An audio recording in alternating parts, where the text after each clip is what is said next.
Baik, bismillahirrahmanirrahim.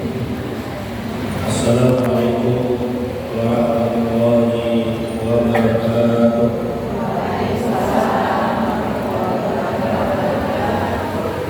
Alhamdulillah, alhamdulillah nahmaduhu wa nasta'inuhu wa nastaghfiruh wa na'udzu billahi min shururi anfusina wa min sayyiati a'malina. Man yahdihillahu fala mudilla lahu wa man yudlil fala hadiya lahu. Asyhadu an la ilaha illallah wahdahu la syarika lahu wa asyhadu anna Muhammadan abduhu wa rasuluh. Allahumma shalli wa sallim wa barik ala habibina wa syafi'ina wa qurrati a'yunina sayyidina wa maulana Muhammad wa ala alihi wa ashabihi wa man tabi'ahum bi ihsan ila yaumiddin, amma ba'du. Yang saya hormati Ketua Pengurus Harian Ibu Dina ya, dan seluruh jajarannya yang hadir pada kesempatan hari ini. Yang saya hormati Ustaz Taufik Hidayat, Doktor. Ini beliau doktor Turki apa sudah? Sudah, tapi tinggalnya di Turki. Kuliahnya di Sudan, tinggalnya di Turki. Makanya tadi cerita Turki.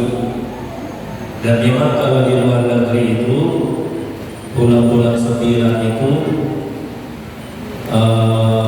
harinya lebih panjang. Harinya lebih panjang. 2/3 itu siang, 1/3 malam. Jadi puasanya lebih asik karena 2/3 hari. Ya. Saya juga pernah mengalami itu. Dulu saya pernah tinggal di Amerika setahun pertukaran pelajar. Pas puasa juga bulan begitu. Jadi malamnya 1/3, siangnya 2/3. Sahurnya sendirian. Karena nggak ada yang sahur bersama-sama. Saya tinggal di rumah orang Nasrani. Nah baik, tapi kita tidak akan bahas itu. Yang saya hormati ibu-ibu hadirin bapak-bapak semuanya, hari ini kita membahas tentang tarhib Ramadan. Tarhib itu sama dengan kata marhaban. Tadi banyak diucapkan ya, marhaban, ahlan wa sahlan wa marhaban. Ya istilahnya kalau diterjemahkan secara bebas menyambut datangnya bulan Ramadan. Ya, judul menyambutnya ini adalah apa namanya tadi di sini ya? Ramadan, jalan kemenangan dan kebahagiaan. Ya. Nah, bapak-bapak, ibu-ibu yang dirahmati oleh Allah Subhanahu wa taala, agar kita bisa mempersiapkan diri menyambut Ramadan, maka sebelum kita berbicara Ramadan, saya ingin membicara dua hal dulu sebagai pengantar. Yang pertama, ada dua pertanyaan besar dan mendasar yang mesti kita jawab dengan benar dalam kehidupan dunia ini. Sebab kalau kita tidak bisa menjawabnya dengan benar, resikonya sangat fatal. Resiko pertama, ya, penyesalan. Yang kedua, resikonya kegagalan. Dan yang ketiga, yang ini paling dasar adalah penderitaan yang abadi. Kalau ibu-ibu baca Al-Quran, nanti ibu-ibu akan mendapatkan banyak penyesalan manusia di akhirat. Ya, di antara bentuk penyesalan itu disebutkan di dalam surah Ghafir. Surah Ghafir. Di situ orang-orang kafir berkata, Rabbana amatna sanataini wa ahyaitana sanataini. Ya Allah, Kamu telah mematikan kami 2 kali. 2 kali mati dan 2 kali hidup. 2 kali mati itu apa? Mati pertama itu ketika jasad kita belum ada ruhnya. Ya, jasad belum ada ruhnya mati. Mati kedua ketika malaikat maut mencabut nyawa kita. 2 kali mati. Dan 2 kali hidup ketika ruh ditiupkan ke dalam jasad kita hidup. Ya, lalu nanti mati, lalu dihidupkan yang kedua ketika hari berbangkit untuk berkumpul di padang mahsyar di yaumil akhir. Lalu apa kata orang kafir itu? Ya, amatna sanataini wa ahyaitana sanataini fahal ila khurujin min sabil. Adakah jalan kembali ke dunia? Adakah jalan keluar dari neraka kembali ke dunia memulai kehidupan yang baik? Kayaknya salah. Kenapa? Karena dia tidak bisa menjawab pertanyaan itu. Apa pertanyaan yang pertama? Kenapa? Jadi pertanyaan pertama kenapa? Dan pertanyaan yang kedua kemana? Ya, ini harus dijawab. Dan jawabannya harus benar. Kenapa dan kemana? Kenapa itu artinya kenapa kita ada di sini? Yang saya maksud di sini itu ke masjid ini bukan. Ya, kalau kenapa ada di masjid karena ada takbir. Ya kan? Kenapanya itu kenapa kita ada di dunia ini? Kenapa kita ada di bumi ini? Dan kemana kita akan pergi setelah dunia ini? Kapan orang sudah pergi kan? Ya, kakek kita, nenek kita semua hampir sudah pergi semua. Kemana mereka itu? Nah, ini 2 pertanyaan yang mesti dijawab. Ya, silo. Jadi kalau ada mau dimasuk silo.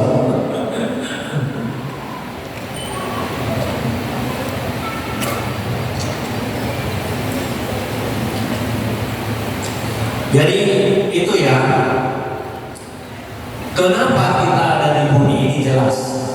Kita ada di dunia ini bukan sekedar kebetulan hidup di bumi ini, makan, setelah itu tua, mati, bukan sekedar itu yang hidup. Kalau hanya sekedar itu, apa bedanya kita dengan kambing? Apa bedanya kita dengan ayam? Apa bedanya kita dengan makhluk-makhluk yang berkaki 2 yang lain tapi tidak bisa bicara, atau makhluk yang berkaki 4? Kita ada di dunia ini karena sengaja ditempatkan bumi ini. Sengaja ditempatkan di bumi ini karena ada tugas dan ada amanah yang kita bawa. Ya. Perhatikan surah Al-Baqarah ayat 30. A'udzubillahi minasyaitonir rajim. Bismillahirrahmanirrahim. Wa idz qala rabbuka lil malaikati inni ja'ilun fil ardi khalifah. Ingatlah ketika Allah Subhanahu wa taala berfirman kepada para malaikatnya, saya mau menciptakan manusia untuk menjadi khalifah di muka bumi. Jadi kita ada di sini, kita ada di bumi ini, kita ada di dunia ini karena kita ditunjuk sebagai khalifah oleh Allah Subhanahu wa taala. Ya. Pertanyaannya apa tugas khalifah? Ya. Apa tugas khalifah? Di dalam surah Hud, surah ke-11 ayat 61. Ibu gak usah catat ayatnya, catat Hudnya saja, nomor ayatnya nanti dilihat sendiri. Ya, surah Hud, surah ke-11 ayat 61 Allah berfirman, "Huwa ansa'akum ilal ardi wasta'amarakum biha." Allah menciptakan kamu dari tanah, unsur yang ada di dunia ini, unsur yang ada di bumi ini, tanah itu, agar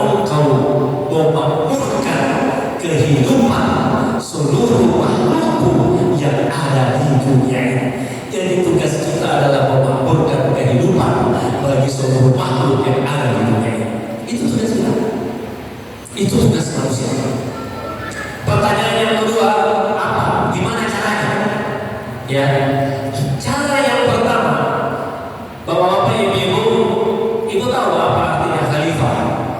Kalau diterjemahkan ke dalam bahasa Indonesia, kira-kira maknanya apa khalifah itu?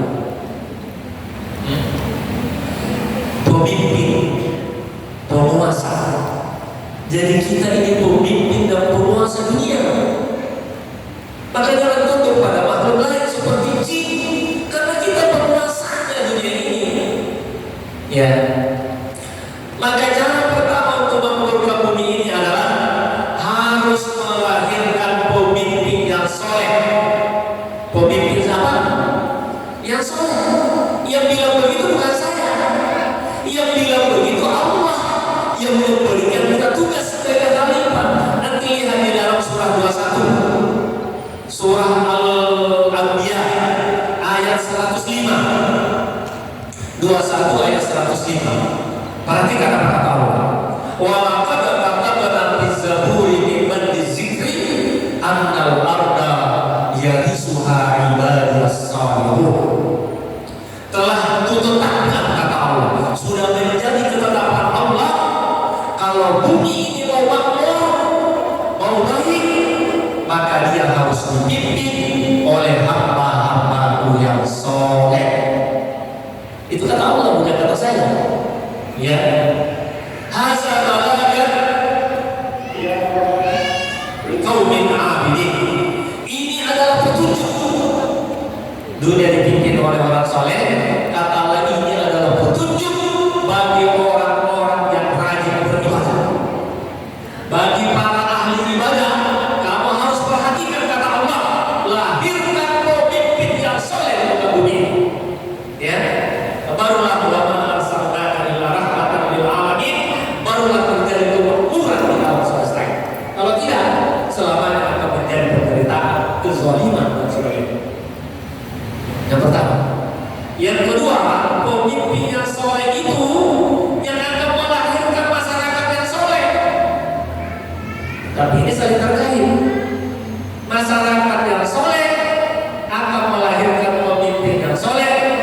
Maka seperti apa pemimpin kita yang kita lihat itu seperti itulah kondisi masyarakatnya juga. Kalau pemimpinnya tidak soleh, berarti masyarakatnya juga tidak soleh. Iya kan? Hanya masyarakat yang soleh yang bisa melahirkan pemimpin yang soleh. Makanya Nabi mengatakan, kaifama takunu yuwalla alaikum. Seperti apa kondisimu, seperti itu juga pemimpin. Ya. Nah gitu ya. Itu pertanyaan kenapa? Kedua, kemana? Ibu kemana kita setelah hidup di dunia ini? Ya, kita semua pasti akan kembali kepada Allah, suka atau tidak suka. Ya, ya. Kalau ada yang sering baca maksurat, zikir maksurat, ada ayat dalam surah Al-Mu'min, ya, surah Al-Mu'min ayat 115. Apa hasibatum annama khalaqnakum abasa wa annakum ilaina la turja'un. Hai manusia, apa kamu pikir saya menciptakan kamu itu tanpa maksud atau tujuan, dan bahwa kamu akan kembali kepada aku? Jadi kita semua akan kembali kepada Allah Subhanahu wa Ta'ala. Ya. Dalam surah Al-Jasiyah ayat 15 Allah katakan, man 'amila shalihan fali nafsi wa man asa'a fa 'alaiha summa ila rabbikum turja'un. Siapa yang dalam kehidupan dunia ini berbuat baik, maka kebaikan itu untuk dirinya sendiri, bukan buat orang lain. Dan siapa yang berbuat buruk, keburukan itu untuk dirinya sendiri, bukan buat orang lain. Dan kamu pasti akan kembali kepada Allah Subhanahu wa Ta'ala. Ya. Pintu kembali kepada Allah itu ada dua. Pintu kita kembali kepada Allah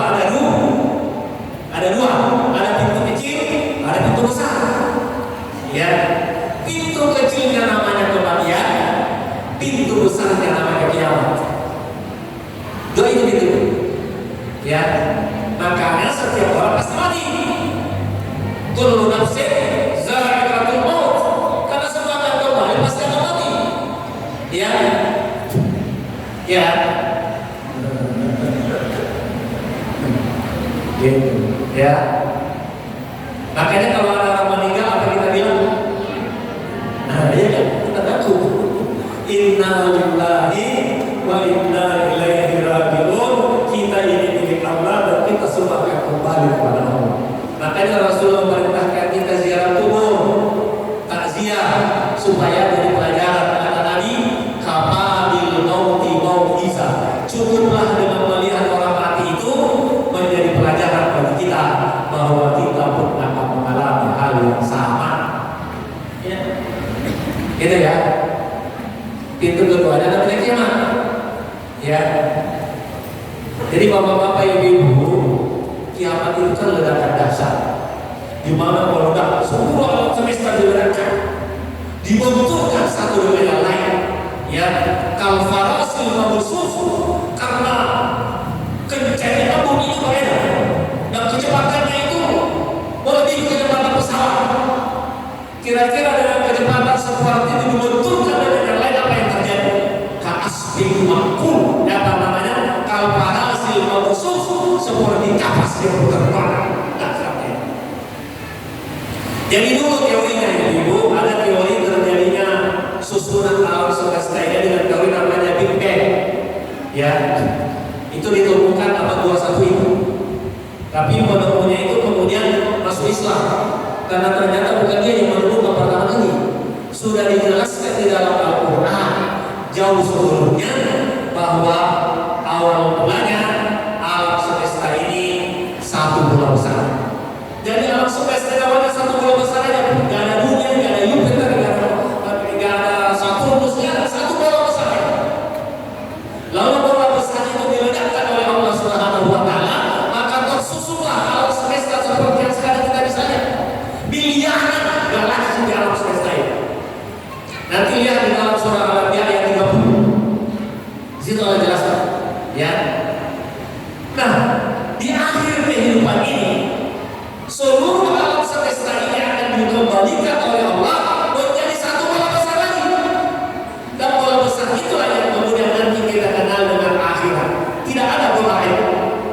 Jadi kehidupan akhirat, kehidupan satu-satunya.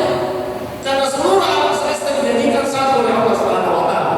Kalau awalnya tertata karena ledakan, maka di akhir pun akan disatukan dengan ledakan dasar, dan ledakan dasar itulah yang kemudian kita kenal dengan hari kiamat. Wanufiha fis-sur, dan ditiupkan menghancurkan alam semesta ini bagi Allah sangatlah mudah, sekali kerjakan aja. Wanufiha fis-sur, malaikat siapa yang meniup apa namanya sangkakala itu? Malaikat siapa namanya itu? Israfil. Jadi malaikat Israfil diperintahkan tiup trompet, tiup sangkakala, ditiup. Wanufiha fis-sur, dan ditiuplah sangkakala itu sekali tiupan saja. Fasa'iqa man fis samawati wa man fil ardh, maka meninggal matilah semua apa yang ada di langit, semua apa yang ada di bumi, semuanya meninggal. Termasuk Israfil meninggal juga. Hanya satu yang tidak meninggal, siapa? Allah Subhanahu Wa Taala. Tuhan Allah Tuhan akhir, dia yang pertama, dia yang terakhir. Kalau mati bukan Allah, namanya bukan Tuhan. Lalu ditiup lagi yang kedua. Jadi yang pertama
Yang kedua, akan ditanya an ilmihi, tentang ilmunya, untuk apa dia gunakan. Yang ketiga ditanya, apa yang ketiga? Ad-dawrihi. Yang kedua, an-jasadi, an-jasadi, tentang jasadnya, fisiknya, tenaganya, untuk apa dia gunakan. Apakah dia gunakan tenaganya untuk menolong agama Allah, atau menakut-nakuti orang yang ada di jalan Allah Subhanahu wa Ta'ala, atau untuk berbuat kezaliman, berbuat pengkhianatan. Dan ditanya, hati-hati, tidak ada yang bisa lepas. Dan yang keempat yang akan ditanya, ya tentang harta. Harta itu ada dua pertanyaan minggu. Dari mana kamu dapatkan harta itu? Halal apa haram? Hati-hati. Ya, dan pertanyaan kedua, untuk apa engkau belanjakan harta itu? Ya, kekuasaan juga akan ditanya dua hal itu. Bagaimana caranya kamu dapatkan kekuasaan di bumi? Kamu curang apa dulu? Hati-hati. Ya. Dan yang kedua, untuk apa kekuasaan itu kamu gunakan? Untuk menegakkan keadilan dan kemakmuran, atau berbuat kezaliman dan kecurangan? Hati-hati. Itu kembali yang pertama. Kembali yang kedua kepada Allah, artinya ada reward, ada punishment, ada penghargaan, ada hukuman. Kedua, orang yang berbuat baik akan diberi penghargaan, orang yang berbuat jahat akan dihukum. Dan jangan pernah berharap orang yang berbuat keburukan di dunia ini bisa lolos. Tidak ada. Sebaliknya, orang yang kurang baik pasti akan dibalas kebaikan di akhirat.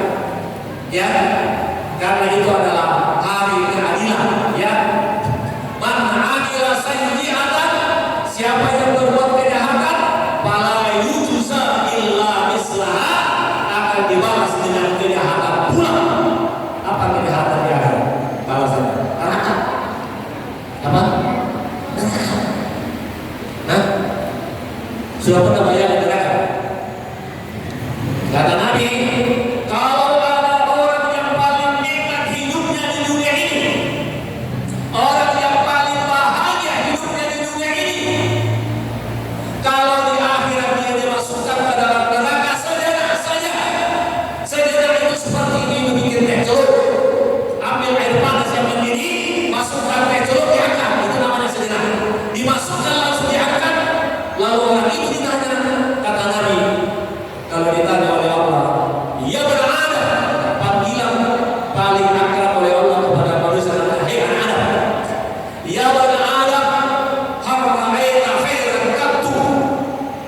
Hei, setelah kau merasakan neraka sejenak, orang yang paling nikmat hidupnya di dunia, masih ingatkah kenikmatan di dunia, walau hanya sedikit, walau hanya satu jari saja? Apa dia bilang? La wallahi ya Rabbi, tidak, demi Allah wahai Tuhanku, aku adalah orang yang tidak pernah mengenal apa itu nikmat. Aku adalah orang yang tidak tahu apa itu bahagia.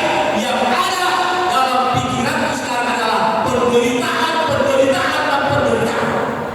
Itulah dasar neraka. Kira-kira kalau orang sudah menderita di dunia dimasukin ke neraka dari apa lagi ya? Ya, Masya Allah. Ya.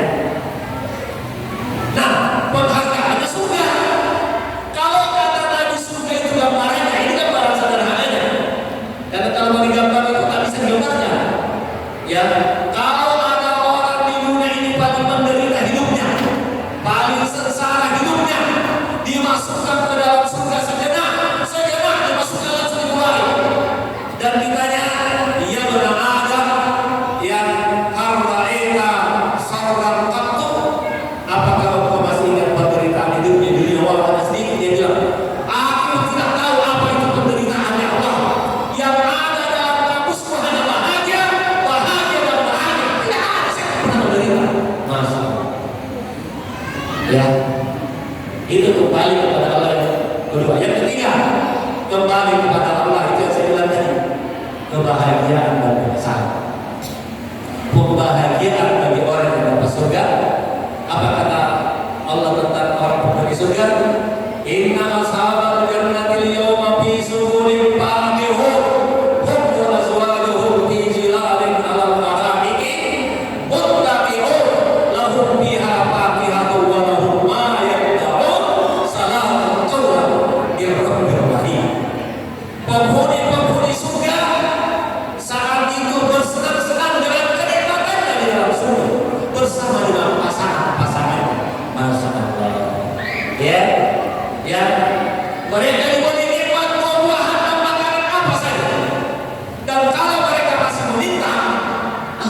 kurang minta lagi, akan dikasih kepada Allah Subhanahu wa taala.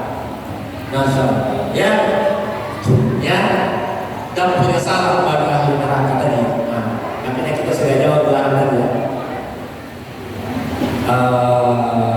Itu kan ada dua hal jawab pertanyaan. Yang kedua, yang harus kita pahami dulu sebelum masuk Ramadan, harus dipahami bahwa kehidupan ini adalah pertarungan. Kehidupan ini adalah pertarungan. Sekali lagi, kehidupan ini adalah pertarungan, peperangan. Maka jangan salah-salah ibu. Ya. Bagaimana terjadinya pertarungan ini? Itu kisahnya ketika Allah menciptakan manusia.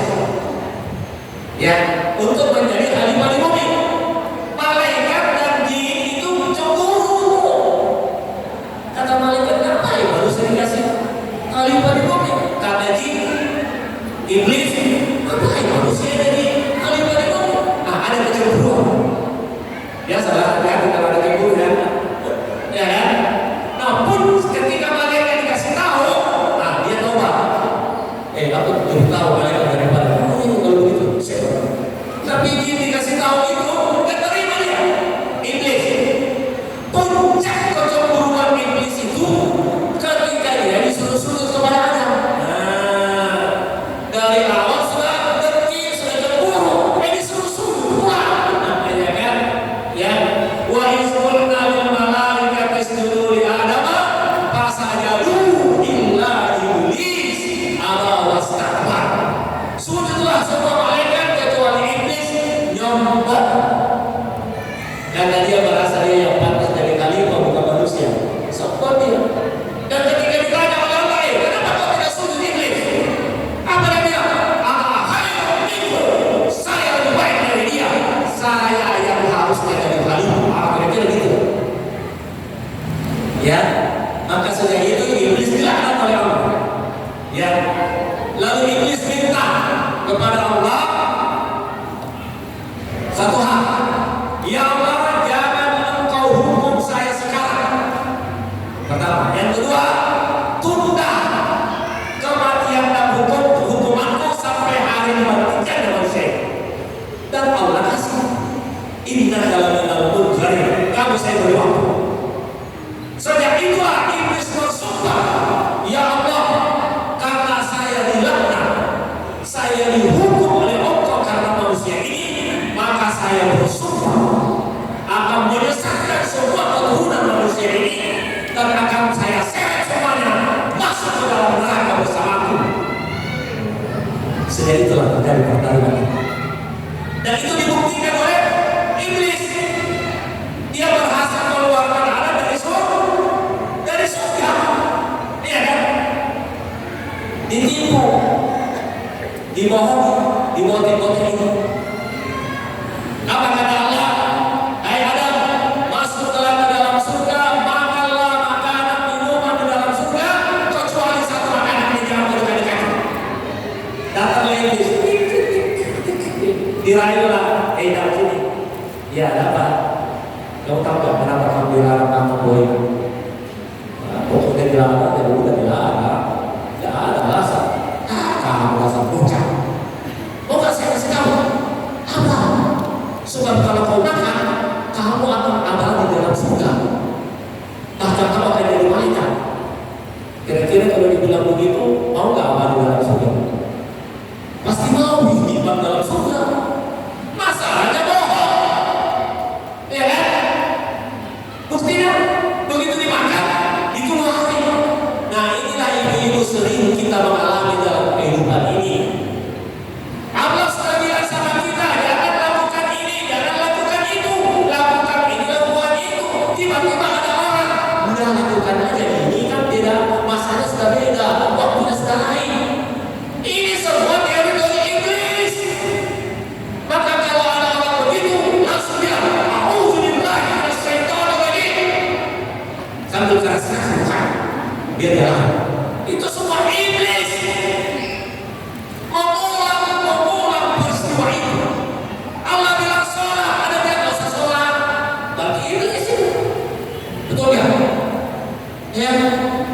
Jadi itu terjadi pertarungan sudah di sini. Dan memang hanya sedikit yang bisa lolos. Ya. Nah, saya mau jelaskan siapa yang bisa lolos. Siapa yang akan keluar sebagai pemenang pertarungan dalam hidup ini? Yang pertama itu adalah yang menjadi hamba Allah Subhanahu. Makanya Iblis bersumpah hanya satu saja dari manusia yang tidak bisa menyelesaikan. Illa ibadaka minhumul mukhlasin, kecuali hamba-hambamu yang ikhlas beribadah kepadamu, saya tidak bisa menyelesaikan. Maka supaya selamat jadilah hamba-hamba Allah Subhanahu wa ta'ala. Itulah sebabnya kenapa Allah memberkati kita menjadi hamba Allah. Jangan jadi hamba manusia, jangan jadi hamba dunia. Ya, wa ma khalaqtul jinna wal insa illa liya'budun. Aku menciptakan jin dan manusia agar menjadi hamba-Ku, bukan hamba dunia, bukan hamba hawa nafsu, bukan hamba setan. Nah, orang yang ikhlas menghamba kepada Allah itulah yang akan keluar sebagai pemenang dalam pertarungan kehidupan. Ya. Yang kedua, siapa yang akan menjadi pemenang? Ya, yang bertahan kepada Allah Subhanahu. Ya, yang bertahan. Ya, inna khalaqnakum min dzakarin wa unsa wa ja'alnakum shu'uban wa qabaila lita'arafu inna akramakum indallahi. Yang paling mulia, yang paling sukses, yang paling selamat, yang paling bertahan. Ya. Yang ketiga adalah wali-wali Allah Subhanahu wa ta'ala. Siapakah wali-wali Allah itu? Kalau katakan wali-wali Allah itu adalah allazina amanu wa kanu yattaqun, yang beriman dan bertakwa kepada Allah, itu wali-wali Allah. Dan siapa yang mengganggu wali-wali Allah, Allah bersumpah, man 'ada li waliyya, siapa yang memusuhi wali-waliku, faqad azabtuhu lil haq, maka aku umumkan perang. Jadi kalau kita jadi wali-wali Allah, ada orang tidak suka, Allah yang mengatakan saya keberani, saya keberani, saya keberani. Masya Allah. Ya, cukup ya. Dua hal itu, karena kita mau bicara Ramadan soalnya. Ya. Nah, kita masuk setelah memahami dua hal itu, dua pertanyaan besar dan hakikat kehidupan dalam pertarungan. Ramadan ya. Maka Ramadan ini Allah hadirkan sebagai jalan kemenangan kita menghadapi pertarungan kehidupan dan jalan untuk meraih keselamatan dan kebahagiaan. Nah, gitu ya. Kemenangan apa yang harus kita raih di bulan Ramadan? Ada 4 kemenangan yang harus kita raih pada bulan Ramadan. Yang pertama, pernah dengar kata al-falah? Kapan ibu dengar kata al-falah? Setiap hari ada pasti. Apa panggilannya?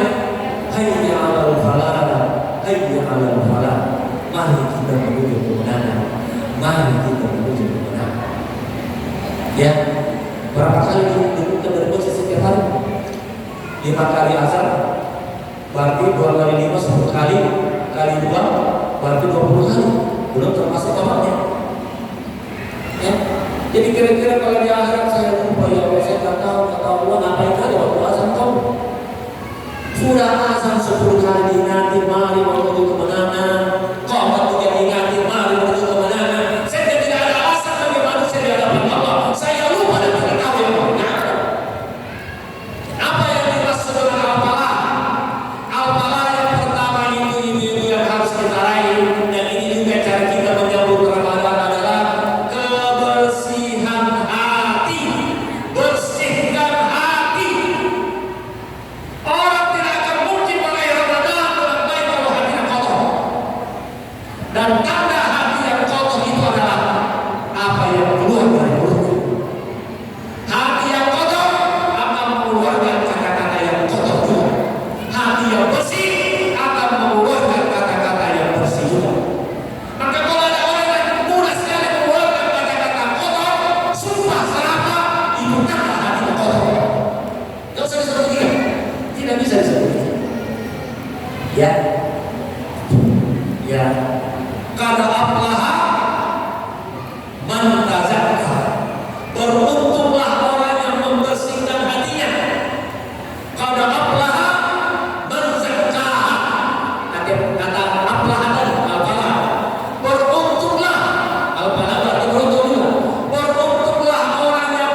kecemburuan, itu semua akan mengotori hati.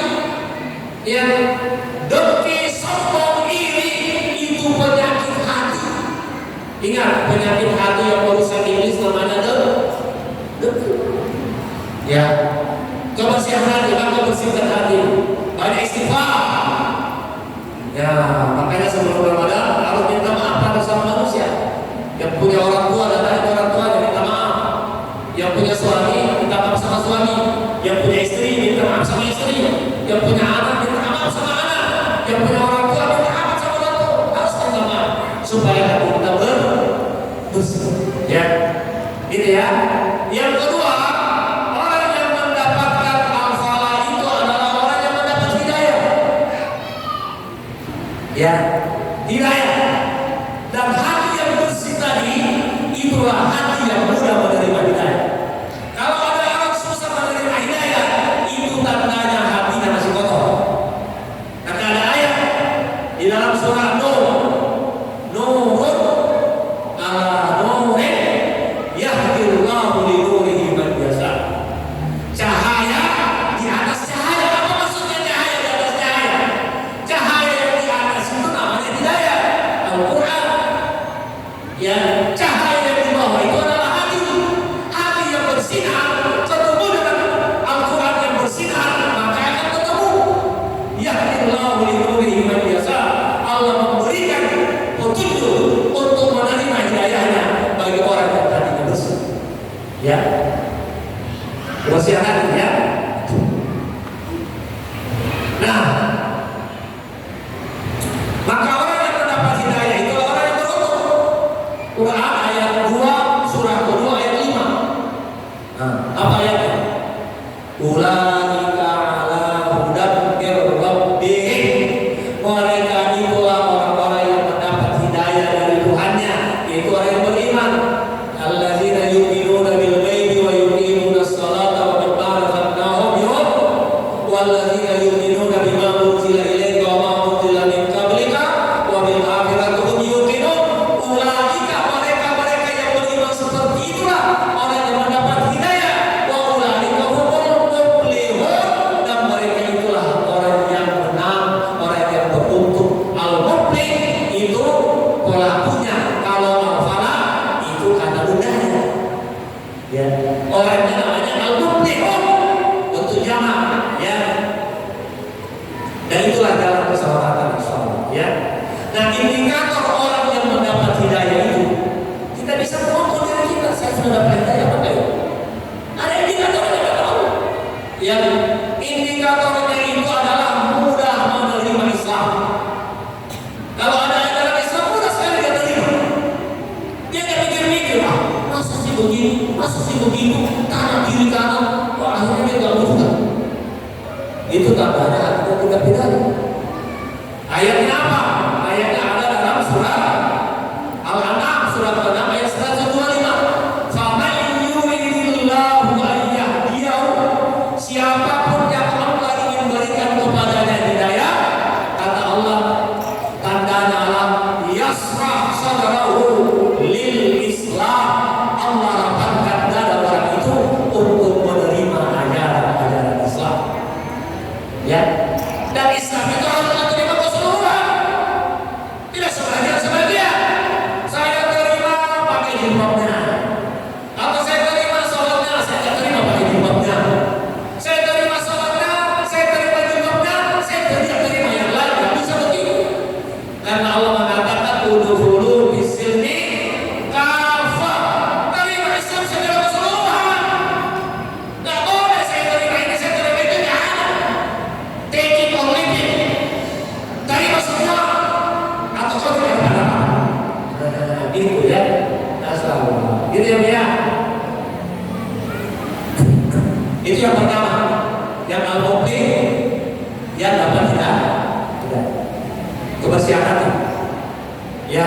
Yang ketiga, yang tadi ya, muflih itu yang hatinya bersih, yang dapat hidayah. Yang ketiga, yang tadi, yang jadi hamba Allah. Ibu-ibu, kata hamba, ya, kata hamba itu kalau diganti dengan kata Allah dari dia, hamba Allah itu dia. Tapi kata hamba manusia hina, hamba dunia hina, hamba perut hina, hamba syahwat hina. Yang mulia itu hamba Allah. Makanya manusia yang paling mulia siapa? Manusia yang paling mulia siapa ibu? Siapa? Orangnya. Siapa orang yang paling mulia di dunia ini? Yang sudah pernah ada orangnya siapa? Hah? Rasulullah Muhammad sallallahu alaihi wasallam. Kalau hamba Allah itu tidak jelas siapa hamba Allah. Yang contohnya itu Rasulullah Muhammad sallallahu alaihi wasallam. Dia adalah manusia paling mulia, paling terhormat di sisi Allah Subhanahu wa taala. Tapi perhatikan, bagaimana Allah memanggil dia? Subhanalladzi asra bi abdi. Maha suci Allah yang telah mengisrakan hambanya. Siapa yang dimaksud hamba di sini? Ya Rasulullah Muhammad sallallahu alaihi wasallam. Jadi orang paling mulia disebut Allah dengan bi abdihi. Jadi menjadi hamba Allah itu adalah manusia yang paling mendapatkan al-falah, yang bertakwa, ya kan? Yang dari wali Allah Subhanahu wa taala. Nah, yang saya ingin jelaskan adalah tentang sisi ketakwaan itu. Karena itu yang menjadi tujuan Ramadan. Kutiba alaikum syiyam kama kutiba alal ladzina min qablikum la'allakum tattaqun. Tadi yang dibaca oleh Qori Akhirah. Ya. Ya kan? Betul enggak? 2 ayat 183. Al-Baqarah 183. Jadi ibu-ibu, supaya kita bisa menjadi orang yang bertakwa yang menjadi tujuan puasa, bahkan ini menjadi syarat dari puasa itu 3. Jadi orang yang bertakwa itu 3 indikator. Nanti lihat di surat 2177 Al-Baqarah 177. Ya. Ya. Indikator yang pertama keimanan yang lurus. Imannya bersih dari kesyirikan, bersih dari keraguan, jangan pernah ragu terhadap 3 hal: kepada Allah, Rasulullah Muhammad SAW, dan juga kepada Islam. Kepada Islam berarti Al-Quran. Jangan ragu 3 hal itu: Allah, Rasulnya, dan Al-Quran. Jangan pernah ragu kepada Allah, jangan pernah ragu kepada Rasulullah, jangan pernah ragu kepada Al-Quran. Ya. Karena itu indikator ketakwaan yang pertama, iman yang lurus. Yang kedua, orang yang bertakwa itu memiliki ibadah yang benar. Ibadah yang benar itu punya 2 sisi, ibu-ibu. Hablum minallah, hablum minan nas. Kalau ada orang baik, rajin sholat, tapi tidak baik terhadap sesama manusia, itu hablum minallah yang bermasalah. Tampaknya saja dia rajin sholat, karena 2 sisi uang yang tidak bisa dipisahkan. Hablum minallah, hablum minan nas. Orang yang baik hubungannya kepada Allah harus baik hubungannya terhadap sesama manusia, terutama kepada kedua orang tua, terutama kepada kerabat, terutama kepada fakir miskin, terutama kepada tetangga, terutama kepada orang-orang yang musafir. Ya. Itu ibadah itu. Hablum minallah, hablum minan nas. Saya tidak merinci. Ya. Dan yang terakhir, orang yang bertakwa itu orang yang memiliki akhlak yang terpuji. Ya. Akhlak yang terpuji. Bersyukur kepada Allah, berterima kasih kepada sesama manusia. Ya. Akhlak itu ada 2 yang penting. Namanya akhlak moral dan akhlak kinerja. Akhlak moral itu jujur, tidak suka bohong. Ya. Amanah, tidak khianat, itu akhlak. Yang dermawan, tidak pelit. Orang yang pelit itu akhlaknya tidak baik. Orang yang pelit akhlak tidak baik. Tapi orang yang dermawan akhlak yang baik. Dan Rasulullah itu orang yang paling dermawan, terutama di bulan Ramadan. Ya kan? Jadi pertama, jujur, tidak berdusta. Ya. Jadi kita kepada Allah jangan lupa akan taat dan patuh kepada Allah. Kalau dia tidak taat berarti dusta dia. Yang kedua, amanah, tidak khianat. Yang ketiga, dermawan. Ya. Yang keempat apa? Ya, pemaaf. beliau bilang tiada maaf beliau. Beda sekali. Tiada maaf, Masya Allah. Ya. Bukankah kalau kita salah ini mau dimaafkan oleh Allah? Kalau mau dimaafkan oleh Allah, belajar maaf sama saya. Ya. Dan yang kedua, akhlak yang harus akhlak kinerja ibu tidak malas. Orang beriman jangan malas. Jangan karena puasa malas. Tidur ada kerjaan. Alasannya naumus shaim ibadah. Tidurnya orang berpuasa ibadah. Iya, tapi ibadah bukan hanya tidur. Memang ibadahnya orang berpuasa, tidurnya orang berpuasa ibadah. Tapi kalau tidur mulu, keterlaluan. Masa ibadah hanya tidur aja? Kan ada ibadah sholat, ada ibadah tilawah, ada ibadah kerja, ada ibadah. Masa tidur ada ibadahnya? Namanya berlebihan. Allah tidak suka yang berlebihan. Ya, Allah tidak suka berlebihan. Makan saja nggak bagus kalau berlebihan kau. Nanti banyak kolesterol, asam urat, gula, naik semua tekanan kalau pada makan. Ya, gitu ya. Begitu ya. Jadi ini adalah iman yang lurus, ibadah yang benar, akhlak yang terpuji. Ya, dan itu menjadi indikator daripada puasa. Dalam sebuah hadis Nabi Sallallahu Alaihi Wasallam bersabda, "Malam yada qawla zura wal amal bihi, falaysa lillahi hajatan fi ayyada ta'ama wa salama." Siapa yang saat berpuasa tidak bisa meninggalkan kata-kata yang jelek, suka menghina, mencaci, memukul, kata-kata dusta dan perbuatan yang buruk, ya ambil punya orang, disakiti orang, kata-kata tadi, falaisa lillahi haja, Allah tidak butuh dengan puasa. Ya, puasa yang tidak diterima oleh Allah Subhanahu wa Ta'ala. Ya. Jadi itu kemenangan yang pertama. Ini kemenangan dasar. Kemenangan yang kedua yang kita harus raih dalam puasa ini buah dari al-falah, namanya an-nasr, pertolongan dari Allah Subhanahu wa Ta'ala. Dari pertolongan itu bukan maunya kita. Ya Allah tolong.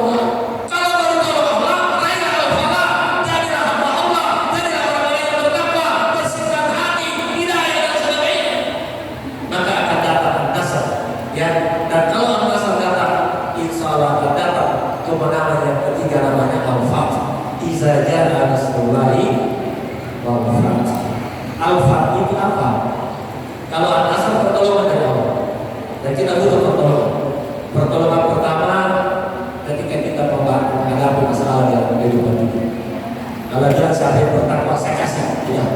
Wa man yattaqillaha yaj'al lahu min amrihi yusra. Siapa yang bertakwa urusannya saya mudahkan. Siapa yang bertakwa rezekinya saya mudahkan. Ya. Siapa yang bertakwa saya berikan solusi terhadap seluruh persoalan.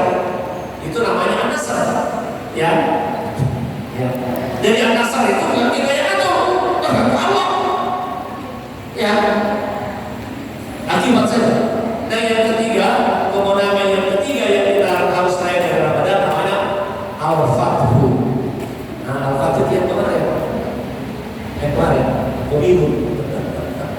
Jadi al-fathu itu adalah kepemimpinan. Ya, penaklukan itu namanya al-fathu. Ya, makanya namanya Fathu Makkah, Muhammad al-Fatih, karena penaklukan, kepemimpinan. Jadi Allah berjanji akan memberikan kepemimpinan itu kepada hamba-hamba yang bertakwa. Tapi itu perlu proses. Ya, dan jauh kita yang menentukan, Allah yang menentukan kapan saya berkah. Ya, itu pasti dijadikan oleh Allah. Maka dalam kata-kata posbir, bersabarlah engkau. Ya, tetap dalam al-falah, sabar dalam al-falah, sabar dari hamba-hambamu, sabar dari orang-orang yang bertakwa. Fa inna wa'dallahi haqqan, janjiku pasti benar. Ya, ketika kita tunggu Allah yang kasih. Ya. Ya, jadi hasil itu bukan kita yang menentukan. Yang tugas kita adalah bekerja. Wa qul i'malu, bekerja. Tapi bekerja sesuai dengan hidayah. Jangan asal kerja. Ya. Jadi itu pasti benar. Dan yang terakhir, kemenangan yang paling puncak. Ya. Dan ini yang paling kita harapkan semua. Apa itu? Namanya Al-Fawz. Jadi yang pertama namanya Al-Falah, yang kedua namanya Nasr, yang ketiga namanya Al-Fat, puncaknya namanya Al-Fawz. Al-Fawz. Al-Fawz itu nanti di akhir. Kira-kira apa? Ketika kita menginjakkan kaki kita di dalam surga Allah Subhanahu wa Ta'ala, puncak kebenaran Al-Fawz, surga. Dan ingat, orang tidak mungkin menginjakkan kakinya di surga kalau dia tidak mendapatkan al-falah di dunia.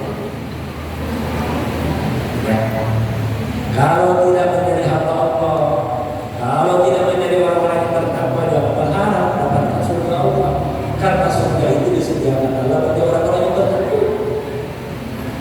Wasari'u ila magfiratin min rabbikum wa jannatin 'arduha as-samawati wal ardh u'iddat lil muttaqin.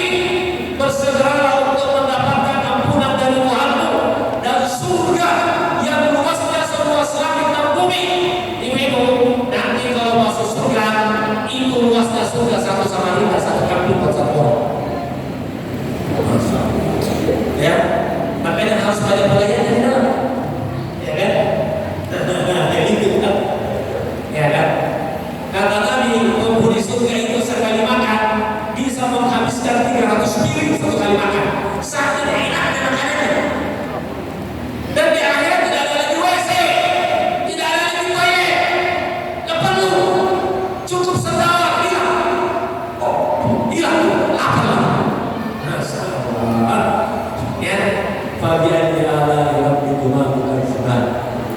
Makanya ada pendapat terjebak oleh iblis karena dia saking nikmatnya gitu. Kalau keluar dari surga capek ya.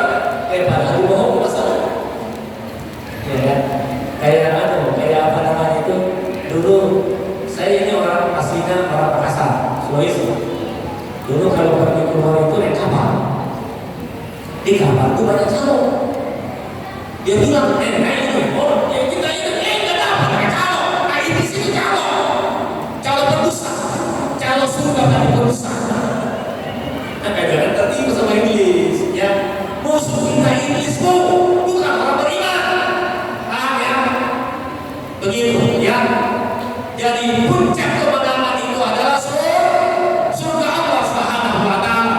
Yang paman zuhziha 'anil nar, siapapun yang diselamatkan dari neraka dan dimasukkan ke dalam surga, itulah kemenangan yang sejati. Setinggi apapun jabatan orang di dunia ini, meskipun jabatan penting, sehebat apapun harta, sekaya apapun harta orang di dunia ini, tapi kalau di akhirat masuk neraka, gagal total. Gagal total alias gatot. Maaf, bukan gatot ya. Gagal total itu singkatannya gatot. Ya.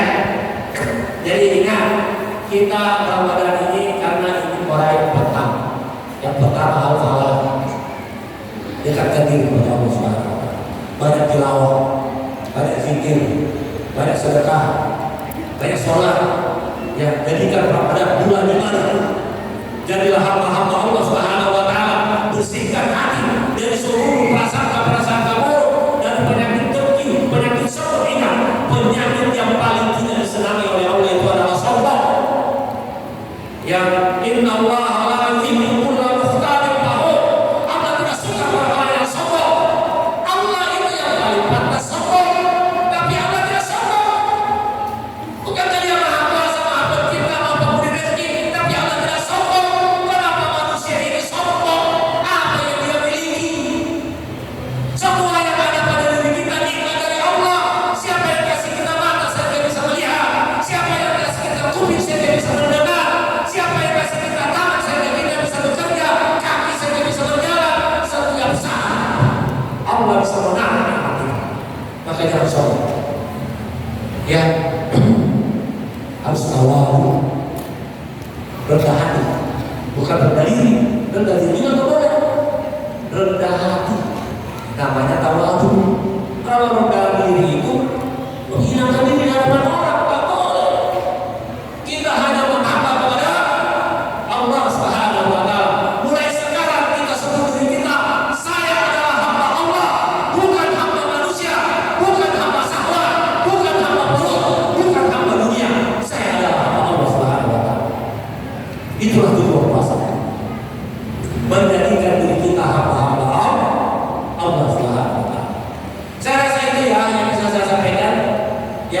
tadi kata panitia maksimal 1 jam Ustaz. Saya lihat 1 jam kurang 10 menit. Ya, jadi ada 10 menit. Kalau ada yang mau bertanya silahkan. Boleh. Ya, sampai mungkin ya zuhur itu 12.25. Silakan ibu kalau ada yang mau ditanyakan. Ya, saya cukupkan dari saya. Assalamualaikum warahmatullahi wabarakatuh. Ya, ada yang mau ditanyakan? Monggo, mangga. Nah, silakan. Ya, kasih kalian. Assalamualaikum warahmatullahi wabarakatuh. Waalaikumsalam warahmatullahi wabarakatuh. Nama dan pertanyaan. Nama Ibu Atin. Ibu siapa? Atin, Pak. Atin. Bu Atin. Mangga, Bu Atin. Jangan biar nanti Atin. Ya. Tadi Trisari. Nah, sekarang membahas ini, Pak. Pemimpin. Ya. Di rumah itu kan pemimpinnya kan suami. Ya. Tapi gimana ya, Pak? Istri terus yang ngasih tahu, tapi kadang-kadang tambah cengkel. Kenapa? Pemimpin saya. Ya. Tapi kadang-kadang saya yang mengingatkan, kadang-kadang tidak ada cengkel. Maksudnya itu saya itu kan ya, saya mendengarkan katanya kayak bapak-bapak itu harus melanggar masjid atau pelanggar. Nah, kadang-kadang itu ya rokok, kadang-kadang bukan dibangunin, tapi dibangun itu yang ambil rokok dulu, yang ambil minum dulu. Itu saya kan istilahnya itu sebetulnya itu tambah saya yang harus diingatkan saya, bukan saya yang harus diingatkan. Tapi jawabnya apa sih kamu tuh kok harus maksudnya tuh harus begini harus begitu, harus sholat ke masjid, harus sholat standar, harus sampai ketinggalan jumatan, intinya seperti itu. Jadi kadang-kadang gimana ya Pak, cuma sampai itu loh bilangnya kan gini, apalagi subuh. Kalau saya itu kalau udah subuh kan nggak suka itu kok merasa sayang, tapi kok sampai itu kalau dibangunin bilangnya kok harus ya benar harus dilakukan, jangan sampai hutang ikan ambil makanan gitu kan. Tapi ya ada kayak gitu nanti tetap Oke. iya tetap balik kan fakta guna gimana Pak caranya. Cukup ya, saya sudah tetap. Baik. Langsung saya jawab ya biar tidak lupa. Dari Ibu Atin tadi, Ibu Atin ya, terkait dengan masalah pemimpin, ya, itu suami. Ya betul bahwa kullukum ra'in, kata setiap kalian itu pemimpin. Jadi kita sendiri pemimpin. Minimal pemimpin terhadap diri kita sendiri. Ya, wa kullukum mas'ulun an ra'iyatihi, dan setiap kalian pasti akan ditanyai terhadap orang-orang yang kalian pimpin. Maka jangan pikir jadi presiden itu enak, nanti ditanyai 270 juta rakyat Indonesia, kau apa ini, kau apa 277 juta. Ya mudah. Ya, kembali ke rumah saja. Suami adalah pemimpin dalam rumah, karena ar-rijalu qawwamuna 'alan nisa. Suami itu laki-laki itu pemimpin bagi istrinya. Ya, ibu pemimpin itu bukan berarti tidak bisa dinasehati. Justru pemimpin harus dinasehati. Kan kata Allah, wal 'asri, demi masa, innal insana lafi khusr. Semua manusia itu rugi celaka. Illa kecuali siapa yang pertama? Illa alladzina amanu, yang beriman. Yang kedua, wa amilus shalihat, yang beramal soleh. Yang ketiga, wa tawasau bil haqqi wa tawasau bis sabar, yang saling mengingatkan dalam kebaikan dan dalam kesabaran. Ya. Jadi namanya istri boleh mengingatkan suami, cuma persoalannya mengingatkan itu ada fikihnya juga. Fikih amal ma'ruf nahi munkar. Ada jalan. Kadang-kadang niatnya baik tapi cara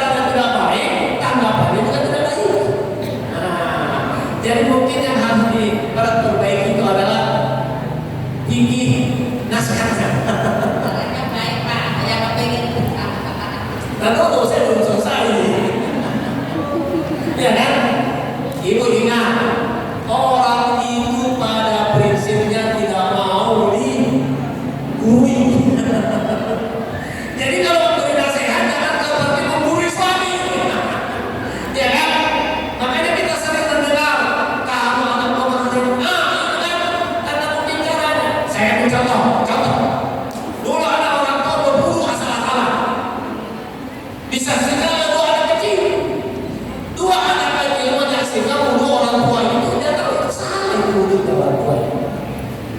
Tapi dia berpikir bagaimana cara mengingatkan supaya dia bisa berubah. Kalau salah-salah dia kayak anak kecil, ya kan?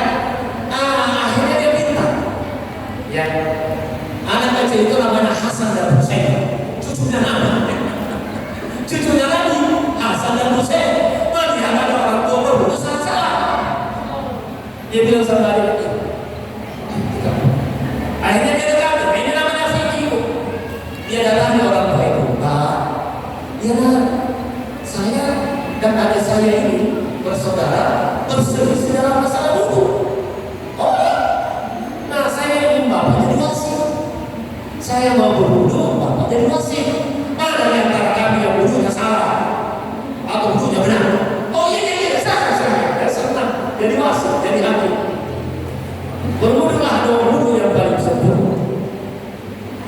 Gimana Pak? Hanya dia terpenuh. Anakku, terima kasih. Wudu kalian benar, wudu bapak yang salah. Nah, mengingatnya kita harus seperti ini. Coba kalau dia kata, Bapak, udah tua, wudu aja belum benar. Mana dia? Iya kan? Kadang-kadang begitu. Jadi ini masalah kadang-kadang komunikasi. Ya. Jadi mengingatkan orang itu ada fikirnya. Namanya fikir amal ma'ruf nahi munkar. Ada caranya. Ya, nanti perbaiki. Ya, contoh lagi. Nah, kasih contoh. Ada suami pulang kantor, ini nyata di Bekasi. Nah, biasalah dia kerja di Jakarta, bukannya di Bekasi. Pulangnya itu kan sudah ada kendaraan umum atau mobil sudah kelelahan, capek, kata macet luar biasa. Sampai di rumah lapar. Ya. Nah, istrinya lagi masak di rumah, di dapur. Dia tanya, istriku, ada makanan nggak? Oh, lagi siapin sebentar lagi. Masak apa emang? Masak rendang. Wih, ya. Masak rendang kan lama. Ya kan? Sampai kering dan sebagainya. Akhirnya saya bilang sama istriku, bisa nggak kau buatkan dulu untuk kanda? Akan lah orang Sunda ya. Untuk bakal akan Indomie dulu lah. Buatkan jangan perut sudah lama sekali. Oh ya kan Bang, tenang. Duduk bagus ya. Bikinlah Indomie. Biasa direbus air, masukin Indominya, dikasih bumbu, ya, kasih garam. Tapi lagi masak rendang, garam yang harusnya masuk rendang, masuk ke Indomie. Kira-kira kayak gimana? Garamnya 3 sendok penuh buat rendang, masuk ke Indomie. Nah, sudah jadi di bawah ke suaminya.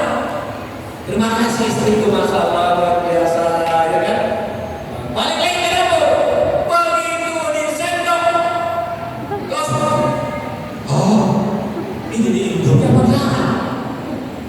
Dan coba lagi. Ya, ini saya bilang bagaimana cara menasihati orang bapak.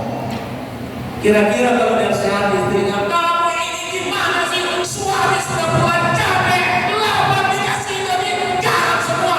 Kamu gimana sih? Wah, langsung pergi ke mana? Ya kan? Udah rendah dari gosok. Tapi inilah cara memberi nasihat. Dia panggil istrinya. Istriku sayang, sini sebentar ya, sini sebentar. Ya, duduklah di samping awak, samping akar. Nah, itu sudah lama kita nggak makan bersama ya. Iya, sudah lama. Enggak, dia mau nyanyi, senang. Saya yang kawinkan. Berguna-guna nanti. Disuapin, begitu disuapin, langsung orang pegang lutut suaminya, cium kakinya. Mohon maaf suamiku, itu garam kok rendam masuk ke sini. Dia sudah nggak apa-apa, besok kita rekreasi ya. Keren kalau begitu.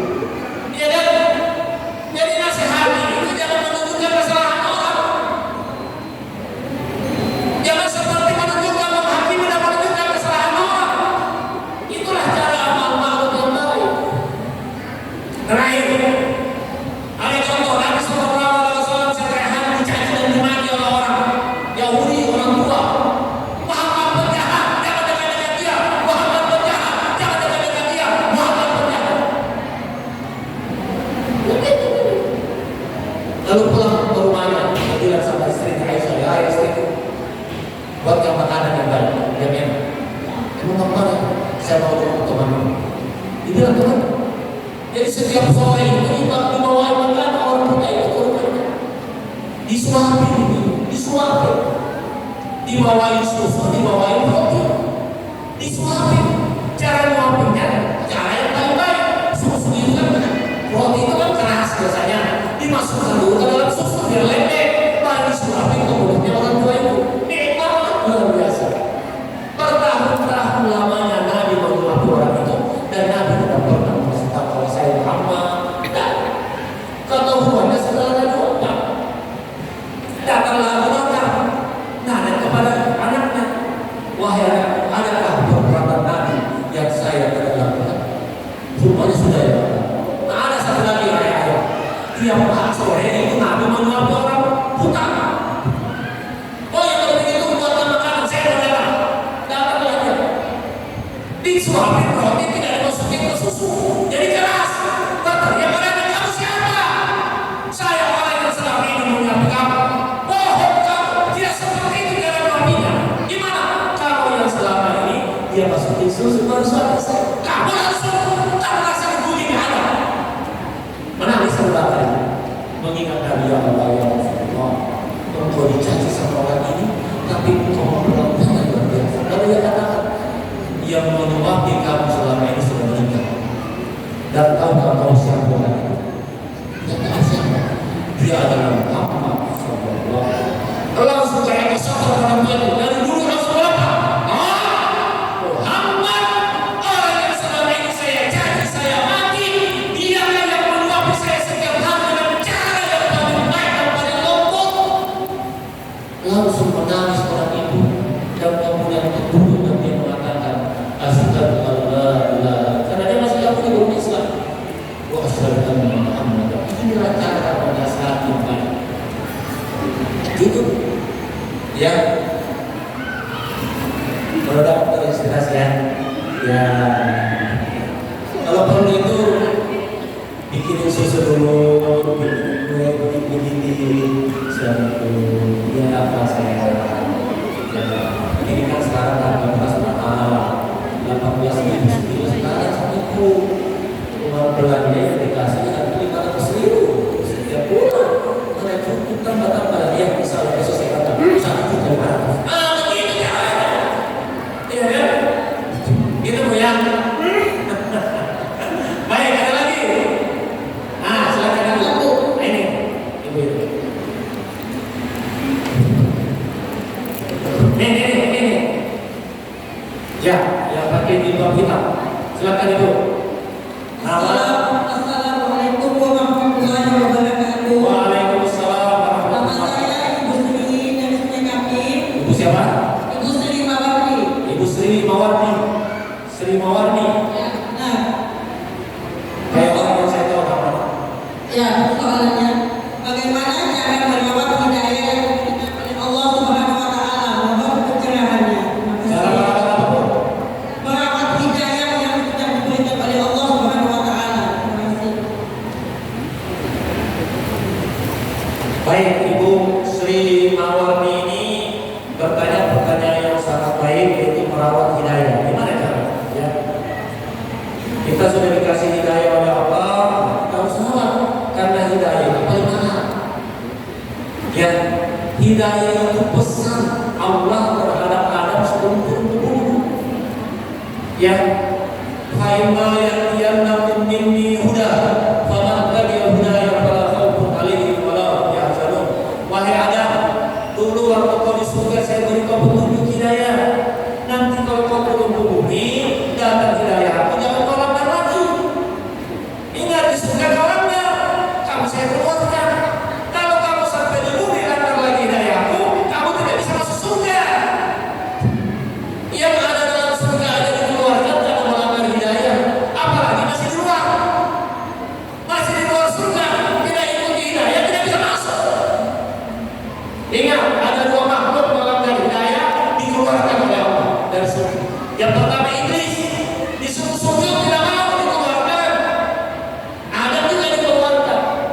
Ya, nah pertanyaannya, ya bagaimana cara merawat hidayah?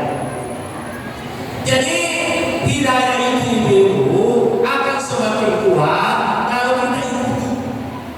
Jadi cara merawat hidayah adalah lakukanlah amal-amal soleh sesuai dengan hidayah Allah. Ya, makanya dalam surah Al-Kahfi ini ya, nahnu naqussu 'alaika naba'ahum bil haqq innahum fityatun amanu bi rabbihim wa zidnahum huda. Ini kisah Ashabul Kahfi. Jadi ashabul ini pemuda-pemuda yang beriman kepada Allah Subhanahu wa taala dan dia berusaha menjaga imannya ini, menjaga perintah-perintah Allah. Jadi rawatlah hidayah dengan melaksanakan perintah-perintahnya, tinggalkan larangan-larangannya. Kalau itu kita lakukan, Allah katakan wazidnahum huda. Aku tambah hidayahku kepadanya, aku kuatkan hidayahku yang aku berikan kepadanya dengan amal soleh. Ya, karena yang akan membuat hidayah itu rusak dari dalam kita, ya Allah warahmata ala qulubihim ma kanu yaksibun. Hidayah itu akan hilang dari diri kita kalau kita berbuat dosa. Hati itu akan berkarat karena dosa-dosa yang kita lakukan.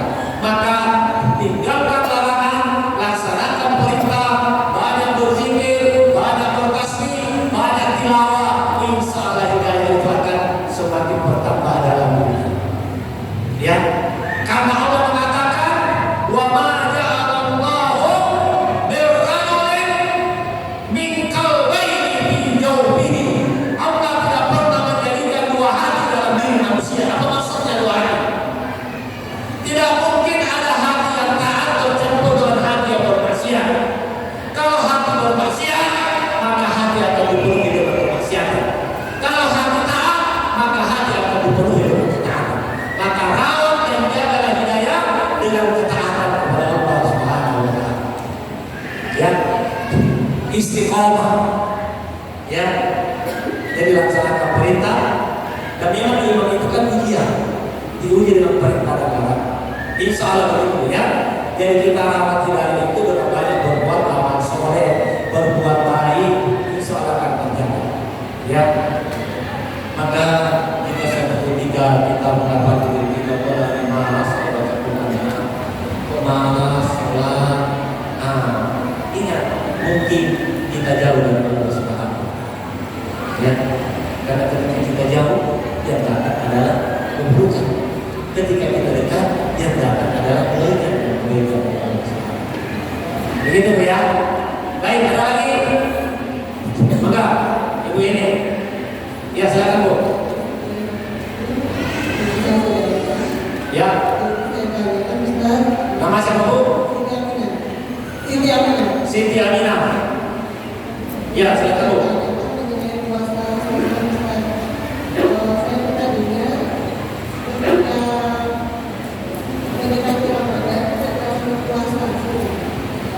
Mendekati Ramadan, selalu berpuasa sunnah. Oh, dilarang berpuasa sunnah. Ya, ya. Sementara kalau kita biasa puasa sunnah Senin Kamis, apakah masih bisa melakukan itu? Sementara saya pernah dengar menjelang Ramadan kita disuruh memperbanyak ibadah. Apakah ada dalil itu benar atau memang? Ya, baik. Baik, ini Ibu Siti Aminah bertanya tentang puasa sunnah menjelang Ramadan. Jadi Ibu, yang ada hadisnya itu Nabi SAW tidaklah berpuasa sunnah lebih banyak di bulan Sya'ban. Ya, bahkan di akhir hayatnya itu Nabi hampir berpuasa sebulan penuh di bulan Sya'ban. Jadi kita dianjurkan yang banyak puasa di bulan Rajab dan bulan Sya'ban. Ya, apalagi karena sudah terbiasa berpuasa di bulan puasa sunnah. Ya, boleh saja. Puasa apa misalnya? Senin Kamis, boleh. Puasa Ayyamul Bid. Ayyamul Bid itu tanggal berapa ya? 11, 12, 13. Ya. 13, 14, 15 ya. Bulan Sya'ban. Ya. Bahkan ada hadisnya tadi sampai 1 bulan penuh. Ya.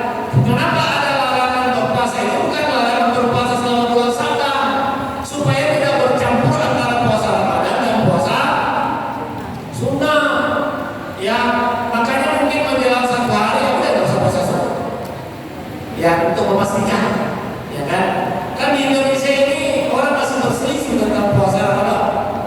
Ya, sekarang aja kan sudah ada kan?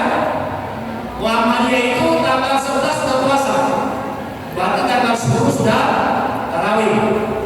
Yang pemerintah kayaknya jangan-jangan tanggal 12 baru Ramadan, ya kan?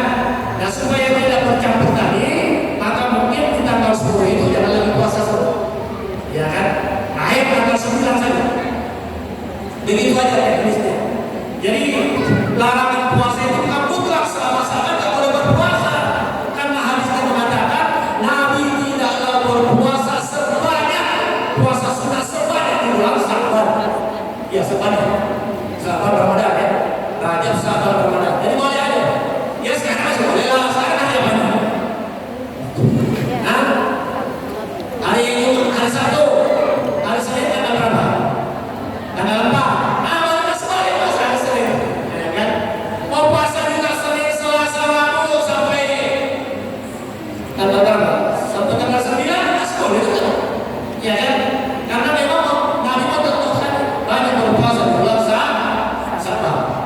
Begitu mendekat ke Ramadan, ya, besok sudah mulai. Saya tahu ada hilal di tanggal 9. Kita lihat, jadi kita cari yang mudah saja ya. Oh, orang mau beribadah silahkan. Ya, ada hadisnya. Ya, ada lagi. Ya, cukup dari bapak-bapak. Nah, ada lagi. Silakan. Masih ada waktu sampai. Masih ada waktu ya kurang lebih 17 menit. Assalamualaikum warahmatullahi wabarakatuh. Ya. Nama saya Wardia. Pertanyaan saya, bagaimana cara untuk dimasukkan kepada anak atau memberi nasihat kadang meninggalkan sholat, kadang subuh, kadang duhur, katanya alasannya tidurlah apalah, atau duhur itu pekerjaannya sibuk. Bagaimana caranya? Itu ada. Assalamualaikum warahmatullahi wabarakatuh. Ya, ibu. Memang melakukan kabar makhluk itu tidak semudah, ya, tidak mudah, itu luar biasa. Khususnya kalau anak, karena anak ini menjadi kewajiban kita, tanggung jawab kita. Memang biasanya juga itu yang ada bisa karena biasa, ya. Makanya dulu waktu anak saya punya anak, 3 laki-laki 4 perempuan. Sejak kecil saya sudah didik dia supaya menonton aurat. Meskipun laki-laki itu kan batas aurat minimalnya kan 20 sampai besar. Tapi ketika anak saya masuk SD, saya minta izin kepada kepala sekolah laki-laki agar anak saya bisa diizinkan pakai celana panjang. Karena waktu itu kan celana pendek. Saya ditanya, apa maksudnya Pak? Saya bilang saya ingin mendidik anak saya untuk menutup auratnya dan membiasakannya. Karena pembiasaan itu penting, lebih baik. Bagus juga ya Pak. Kalau begitu nanti kita sarankan aja semua anak laki-laki pakai celana panjang, perempuan pakai rok panjang. Bagus itu, ya kan? Jadi membiasakan itu penting. Jadi salah satu nanti kalau ibu mau membaca buku tentang pendidikan anak itu, ada buku yang namanya At-Tarbiyatul Aulad bil Islam, pendidikan anak dalam Islam. Itu sudah diterjemahkan dalam bahasa Indonesia, namanya pendidikan anak dalam Islam. Ditulis oleh seorang dokter Abdullah Mas'ullah. Bagus yang salah satunya di situ pembiasaan yang dibiasakan. Yang kedua itu pengajaran, diajari kenapa sholat itu penting. Kenapa sholat itu penting? Kalau dia katakan dingin, ya, atau kalau dia disuruh pakai jilbab panas, sebenarnya Allah sudah jawab itu dalam surat Taubah. Banyak orang kalau disuruh pakai berjihad panas, dijawab oleh Allah full. Katakan kepada orang yang mengatakan berjihad itu panas, narul jahannam asaddu api neraka itu lebih panas. Masya Allah. Api neraka lebih panas daripada sinar matahari. Ya. Jadi kita ini jangan sampai anak kita itu beranggapan bahwa Allah itu sangat ingin diibadahi. Nah, sholat itu untuk diri kita, bukan untuk Allah. Ya, dalam hadis qudsi disebutkan kalau engkau semua beribadah bernama kepadaku, seluruh itu tidak menambah kekuasaanku dan kemuliaanku, tapi itu akan menjadi amal-amal kalian yang aku akan balas dengan surga dan neraka. Jadi semua kembali kepada diberikan pengajaran tadi, dipahamkan, perlu memahamkan kenapa kita harus sholat dari sisi kesehatan, dari sisi keselamatan, ketenangan hati, ketenangan jiwa dan sebagainya ditanamkan dengan baik. Tapi itu tidak bisa sekali kasih tahu aja langsung jadi. Sabar, sabar kita menasehati, ya kan? Ya, nanti kalau sudah terbiasa insya Allah nikmat itu semua. Ya, kalau sudah terbiasa sholat berjamaah di masjid itu, tidak berjamaah di masjid itu kayak ada rasa hilang. Kayak kita aja sudah terbiasa makan sarapan jam 7, tidak sarapan jam 7 ada yang hilang. Sudah biasa makan siang jam 12, sudah makan siang kan ada yang hilang. Ya kan? Nanti kalau sudah terbiasa, nanti kita menjadikan kebiasaan. Sholat itu kita jadikan kebiasaan. Dan ingat ini, salah satu tanda generasi yang rusak adalah generasi yang melalaikan sholat. Ya, pahala pabrik bakri khalqun, dan datanglah generasi berikutnya setelah generasi yang baik itu. Aqamus sholat, dia menyediakan sholatnya. Pasal yang kau mengajar generasi seperti itu akan mendapatkan kesesatan. Generasi yang rusak. Jadi apa? Karena kita diperintah oleh Allah, jagalah dirimu, jagalah keluargamu, jangan ada yang masuk neraka. Ya, dan sholat itu ini. Ya, mudah-mudahan makanya anak itu dibiasakan. Ada yang bilang dia mau banyak sholat, kan disuruh sholat 7 tahun kan. Setelah 7 tahun, kalau perempuan 10 tahun, ya, kalau nggak sholat 7 tahun boleh dipukul, ya kan? Tapi jangan terus 10 tahun, udah kebiasaan, biasakan aja. Sejak dia tamyiz bisa membedakan mana baik mana buruk. 5 tahun sudah mulai ada sholat ikut-ikutan, ya. Sehingga alhamdulillah anak kita itu kalau sudah besar karena sudah terbiasa, ya insya Allah. Tapi jangan putus asa itu, ya. Pertama dipahamkan, berikan pelajaran, ya kan. Kemudian dibiasakan, ya. Kalau enggak dihukum juga kalau sudah lama. Hukumannya apa? Kamu hari ini setiap hari dapat uang jajan 5.000. Karena kamu setiap kamu meninggalkan sholat dan malas sholat, uang jajanmu ibu potong 1.000. Jadi kalau 5 kali nggak sholat dapat uang jajan kamu, iya. Wah, kalau begitu, nah itu namanya hukuman yang berdiri. Dan itu baru. Ya, kamu kalau melanggar kata tidak baik, kurangi jajan 5.000 kurang 1.000. Wah, dia begini. Harus aku jajan. Nah, begitu. Jadi harus ada kreativitas yang semuanya ada dalam dasar cinta. Ya, itu insya Allah. Ya, udah cukup. Ini terakhir ya, silakan. Kasih ya. Dik, ya, silakan Bu. Waalaikumsalam warahmatullahi wabarakatuh.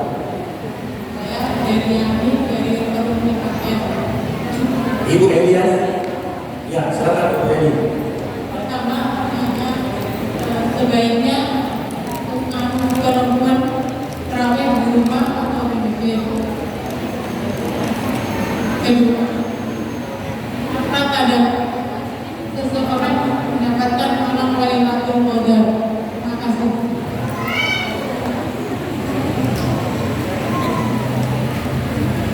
Baik, Ibu Eliani ya, tadi bertanya 2 hal tentang tarawih dan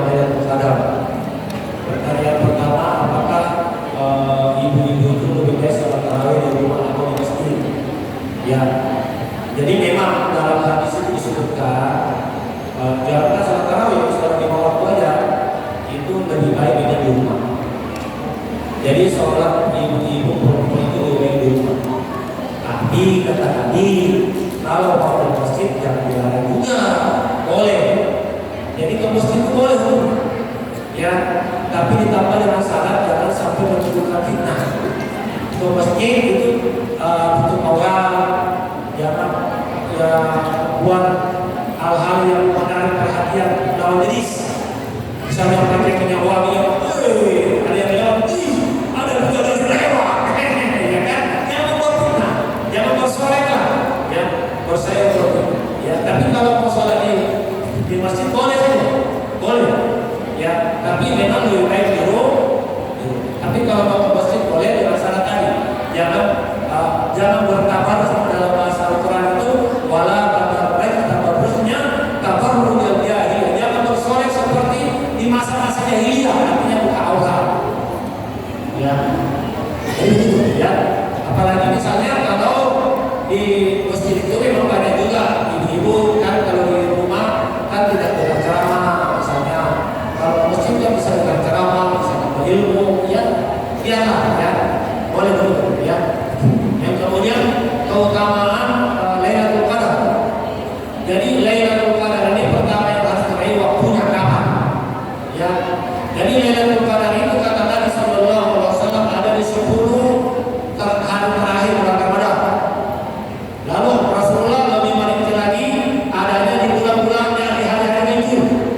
Tanggal 21, 23, 25, 27, ya 29 malam-malam ganjil. Ya. Apa keutamaannya mendapatkan Lailatul Qadar? Keutamaannya luar biasa. Ya kan? Kata Nabi sallallahu alaihi wasallam, orang yang mendapatkan Lailatul Qadar itu pahalanya sama dengan apa ya? Khairun min alfi syahr. Lebih baik dari ibadah selama 1 bulan. 1 bulan tuh. Jadi memang Lailatul Qadar ini khusus diberikan oleh Allah untuk Nabi, untuk umatnya Rasulullah SAW. Ya, kenapa begitu? Karena umur umat Nabi ini kan pendek-pendek, 60 sampai 70. Sementara umat orang terdahulu kan sampai 2 tahun. Nabi Musa itu berdakwahnya 950 tahun. Kalau kita ibadah yang kayak gini, dia kalah sama mereka, ya kan? Nah, supaya sama adil dalam nilai, Allah hadirkan Lailatul Qadar itu yang lebih baik daripada 1000 bulan. 1000 bulan itu berapa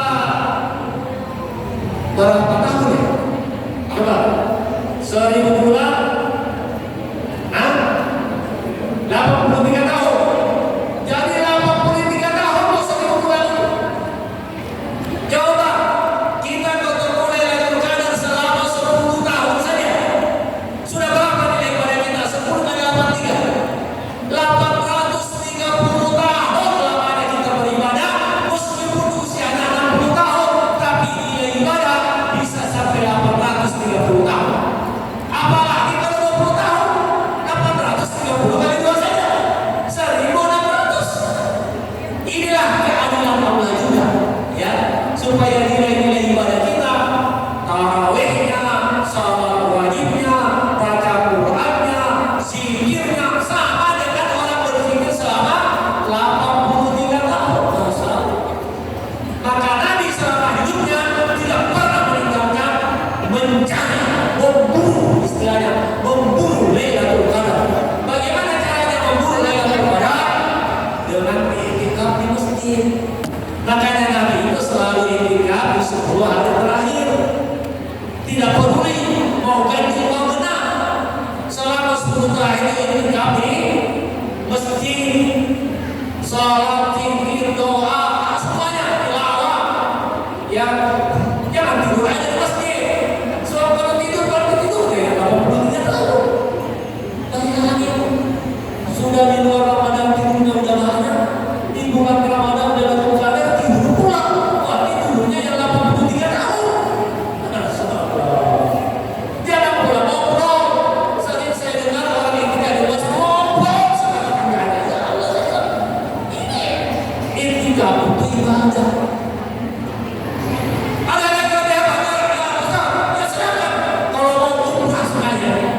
Iktikaf dari masjid Allah, masya Allah, ya kan? Nah, tapi keluar biaya. Ya. Begitu. Jadi itu utama itu, ya kita semangat. Ya. Sekarang ini alhamdulillah, ya orang bersemangat mencari Lailatul Qadar itu sudah luar biasa. Ya, beberapa tahun ini sudah mulai terbiasa. Bahkan di beberapa masjid difasilitasi dengan sahur dan buka gratis. Sahur, ya. Cukup ya Bu ya? Cukup? Ya, oke. Karena waktu juga saya izin untuk pertemuan ini dengan doa ya. Kita awali dengan sama-sama baca umur kita Al-Fatihah. Alhamdulillah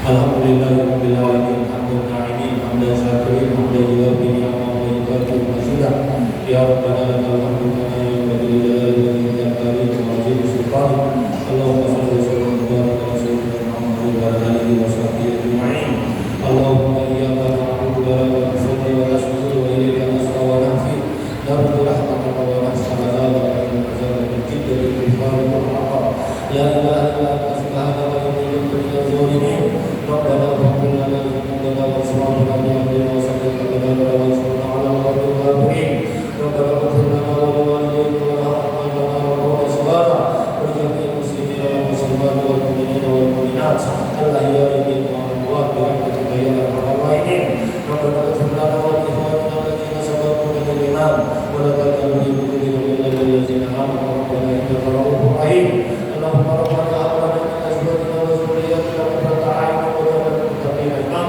اللهم حبب إلينا الإيمان وزينه في قلوبنا وكره إلينا الكفر والفسوق والعصيان اللهم إنا نسألك بكل اسم ولك سميت به نفسك وأنزلته في كتابك أو علمت الله من خلقك واستأثرته به من غير علمك أن تجعل القرآن العظيم ربيع قلوبنا ونور صدورنا وجلاء أحزاننا وذهاب همومنا وغمومنا وسائقنا وربنا إلى جناتك جنات النعيم اللهم ولي علينا خيارنا ولا تولي علينا شرارنا اللهم ولي علينا خيارنا ولا تولي علينا شرارنا اللهم ولي علينا خيارنا ولا تولي علينا شرارنا اللهم ربنا لا تسلط علينا بذنوبنا من لا يخافك بنا ولا يرحمنا اللهم ربنا وما قضيت لنا من امر فاجعل عاقبته رشدا يا حي يا قيوم يا ذا الجلال والاكرام برحمتك نستغيث ومن عذابك نستجير لا تكلنا الى انفسنا طرفه عين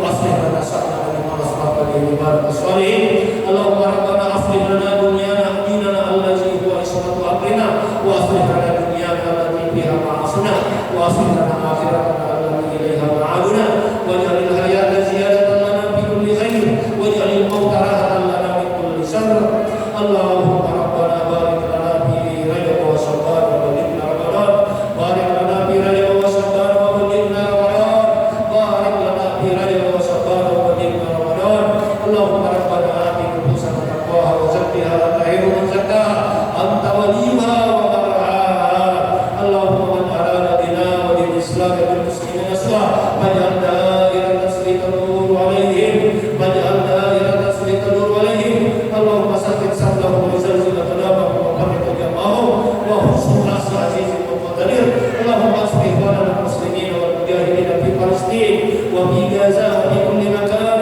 وزمان اللهم انصرهم نصرا عزيزا نصرا يرفع به رايته ويذل به راية الكافرين والمنافقين والمشركين اللهم أهلك اليهود الظالمين وأعوانهم اللهم أهلك اليهود الظالمين وأعوانهم اللهم أهلك اليهود الظالمين وأعوانهم اللهم يا مقلب القلوب ثبت قلوبنا على دينك وعلى طاعتك يا مصرف القلوب ثبت قلوبنا إلى دينك وإلى طاعتك اللهم ربنا تقبل منا إنك أنت السميع العليم وتب علينا إنك أنت التواب الرحيم ربنا آتنا في الدنيا حسنة وفي الآخرة حسنة وقنا عذاب النار وصلى الله على سيدنا محمد وعلى آله وصحبه وبارك وسلم والحمد لله رب العالمين.